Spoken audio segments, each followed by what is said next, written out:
time for a delve into the newspapers. Now, the front pages, many of them are dominated with Emma Thompson's comments about Britain being a cake-laden grey nation. Or you've got other stories like the one on the front of the Mirror today, story of the junior doctor who's gone missing, having written a note which references Jeremy Hunt. But there's other stuff on the insides as well. And Simon Gray is here. He's the chief executive of Nottingham Means Business, which is an organisation with about 200 members, isn't it? So yeah, about 220 now, actually. Going up. Yes, we're going up. That's the aim. Expanding your empire. Absolutely. So you picked something from The Guardian first, yeah. didn't you? Yeah, there's a few other stories for you today in the papers. So first off, from The Guardian, revealed high sugar content of hot drinks. And when I was on the show a few months back, we were talking about fizzy drinks and the sugar in those. But it's coffee shops and hot drinks under attack now. And according to an Action on Sugar study, millions of people in Britain are putting their health at risk by drinking hot drinks with too much sugar in it. A staggering amount of sugar in some cases. And this study found that a grape mulled fruit drink, which you think would be healthy, wouldn't you? Yeah, sounds it. From Starbucks, has got, the largest size has got 25 grams of sugar in it. Wow. Yeah. I'm just trying to think what the 25 grams is equivalent How many to. A lot. spoonfuls will that be? I don't Quite know. a lot. It's about 3 times the recommended daily amount for an adult. Whoa.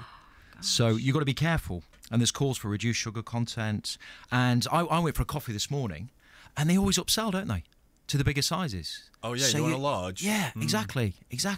So there's calls for people to stop doing that as well. But I think the other thing with coffees and hot drinks, the packaging's not clear, is it? Because it gets made and you're not quite sure what's in it. So there's calls for clearer identification on the packaging as well. Well, interestingly, while you mentioned this, there is a BBC Radio Nottingham reporter out on the street at this very moment asking people if they would like to have a drink, Right. and then showing them how much sugar is in each drink and seeing what their answer is. So Is that our Hayley? very good. it's our Hayley. Find out what she's discovered. When people know how much sugar there is in some of these Yeah. drinks, would they want one in the next half an hour? Yeah, should Okay, be good, interesting. And in other papers as well, Yeah. Simon, happiness. Tell us about Yeah, happiness. this is in all the papers. I was really surprised to read this. It says England is near the bottom of the class for child happiness. And research findings claim that 8-year-olds in England are less happy than those in Estonia, Poland and Turkey. And England is actually ranked 13th out of 16 countries for happiness in Why? 8-year-olds. Well, it's a good question. Body image is one thing. School performance, lack of enjoyment of outdoor areas. I think kids nowadays, they're more self-aware. They've got access to the internet. I mean, my 2-year-old and 4-year-old are on the internet. I mean, it's crazy.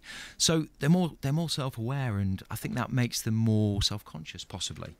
The Mail put an interesting spin on this, though, because they said that children in this country, using the same statistics, children in this country are less likely to help around the home. So maybe that's the key to happiness. Yes. Get your kids to help around Get the them house. cooking in the kitchen and cleaning up afterwards. Exactly. Stacking They the do tray. it in try. my house. Do they? Yeah, and they look fairly happy You'll have to share the about it. magic formula with me.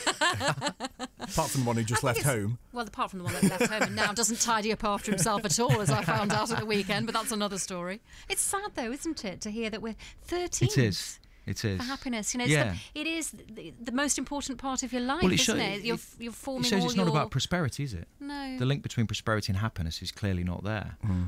So, yeah, interesting. Okay, something totally random. It was to end totally with. random. Yeah, I was struggling today. China are leading in the search for aliens. Is this right? Well, apparently, yes. It says that search for alien life turns the world upside down for 9,000 Chinese. The reason I picked this is a really interesting statistic that I think you're going to like. So it says that more than 9,000 Chinese people are to be moved out of their homes by the end of the year so that the world's biggest radio telescope can begin its search for extraterrestrial life. Without the interference from the 21st century planet Earth. So they're building, get this, a 500-metre diameter telescope. And here's the statistic, because it's claimed that if this was filled with wine, I don't know who comes up with these things, but if it was filled with wine, each of the world's 7 billion inhabitants could fill about 5 bottles from it. That's how big it is. Wow. Good grief. Yeah, I think it's quite interesting. I mean, China's global stature, of course, increases by the day. Its technical expertise. And this race, we had the race to the moon, didn't we? Now we've got the race to find life on other planets. But the question I would ask is, when we find it, what do we do? I know. And what does it Run mean? away. It's quite scary. Yeah. This also reminds me of the other radio telescope story that was in the news in the last year or so. Do you remember this? This was I think it's the one in Australia. It's in the middle of nowhere, and they kept detecting these alien signals on the radio telescope, and they couldn't work out where they were coming from. They've been detecting them for years. Right. They finally got to the bottom of the mystery. Do you know this story, both? No. I'm forming an idea in my head, but I hope you're going to tell us. The mystery was solved when there was a fault discovered, a technical fault on the microwave in the kitchen. You're joking. And that's that's what was perfect. making the little That's signals perfect. that were being detected by the radio E.T. telescope. wasn't trying to phone home No, then. he was just trying to microwave his lunch.